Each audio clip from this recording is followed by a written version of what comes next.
अस्सलाम वालेकुम to all viewers, मैं हूं जवेरिया और आप देख रहे हैं मेरा YouTube channel which is easiest way to learn by Javeria. आप सब लोगों को ईद के फ़ौरन बाद जो है वो मेरी एक वीडियो देखने को मिल रही होगी। काफ़ी दिनों से बेसिकली मैं वीडियो नहीं डाल पाई हूँ। आप सब लोगों को, मेरे व्यूअर्स को ईद मुबारक बहुत-बहुत। चलते हैं अपनी जीडीपी की जानिब। सबसे पहले आप लोगों को इंट्रोडक्शन देना चाहती हूँ जो न्यू व्यूअर्स होंगे मेरे बेशक। पीएचडी प्रोफेसर हूँ अल्हम्दुलिल्लाह, सीनियर साइकोलॉजिस्ट भी हूँ, 9 फील्ड में स्पेशलाइज़्ड हूँ। तो जो लोग पढ़ना चाहते हैं कोई भी सब्जेक्ट मुझसे, अल्हम्दुलिल्लाह सुम्मा अल्हम्दुलिल्लाह, अल्लाह ताला ने इतनी सलाहियत दी है कि बहुत अच्छे तरीके से आप लोगों को प्रिपेयर करवाया जाएगा विद गारंटी टू पास इंशाल्लाह। चलते हैं अपनी जीडीपी की जानिब। बेतहाशा लोग परेशान हो गए, भई ये प्रोसीड्यूरल मेमोरी है क्या? प्रोसीड्यूरल मेमोरी से पहले ज़रा थोड़ा-सा रिकैप करती चलूँ। 3 तरीके की मेमोरी होती है। एक होती है सेंसरी मेमोरी। सेंसरी मेमोरी वो मेमोरी होती है जो हमारे सेंसेस के थ्रू याद हो जाए और इसकी टाइम पीरियड जो होता है वो 5 सेकंड तक होता है बस।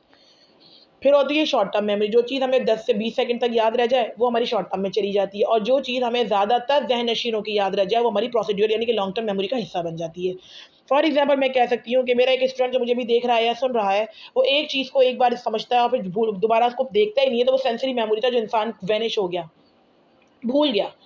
उसको थोड़ी बहुत उसने पढ़ी थी तो उसको याद रह गई, तो वो शॉर्ट टर्म में चली गई, लेकिन उसने बार-बार प्रैक्टिस की, उसको हिफ्ज़ हो गई वो चीज़, तो वो रिट्रैवल की स्टेज पर आ गई।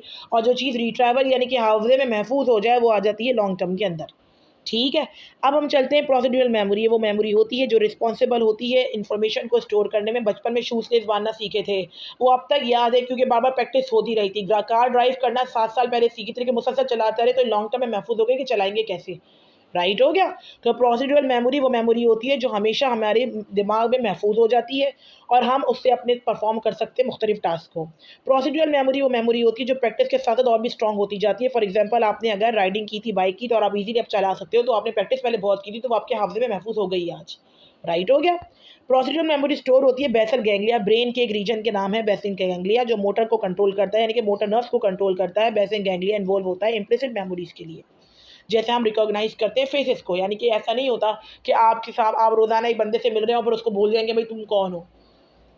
वो अब लड़ाई हो या कुछ हो तो उसमें इंसान ऐसा रिएक्ट कर जाता है, लेकिन हम किसी की शक्ल नहीं भूल सकते अगर हम उससे मिले भी हैं तो। Procedural memory often difficult describe verbally. इसको हम ज़बान से इस्तेमाल हम किन लफ्ज़ों में करें, क्योंकि ये एक्सप्लिसिट नॉलेज को स्टोर नहीं करती बल्कि इम्प्लिसिट नॉलेज को स्टोर करती है। कॉग्निटिव प्रोसेस इंसान की थिंकिंग के साथ ये चलती है। प्रोसीड्यूरल मेमोरी ऑटोमेटिक भी होती है और परफ़ॉर्म करने में टास्क कॉन्शियसली लेवल के साथ हम उसको परफ़ॉर्म कर सकते हैं। Procedural memory impaired by damage the basal ganglia, या इम्पेयर्ड हो जाती है जब अगर आपको डैमेज हो जाए ब्रेन का रीजन जो कि बेसल गैंग्लिया के साथ पार्किंसंस डिज़ीज़ के साथ ताल्लुक होता है। कुछ एग्ज़ाम्पल भी मैंने यहाँ पर दिए कि motor skills, cognitive skills, perception skills के साथ। और प्रोसीड्यूरल मेमोरी जो होती है वो लर्निंग एबिलिटीज़ के साथ बहुत इम्पोर्टेंट होती है, क्योंकि आजकल केसेस आते हैं बेसिकली कि बच्चा अपने थॉटिंग प्रोसेस के बिहाफ़ के ऊपर एक जगह पे तवज्जो नहीं दे पाता, परफ़ॉर्म नहीं कर पाता टास्क, क्यों? क्योंकि लॉन्ग टर्म में उसकी चीज़ नहीं जा पाती। ये रही आपका जीडीपी का सॉल्यूशन जनाब। दुआओं में याद रखिएगा। कॉन्टैक्ट नंबर डिस्क्रिप्शन में दे दूँगी। Don't forget to subscribe my YouTube channel which is easiest way to learn by Javeria. Stay tuned with us.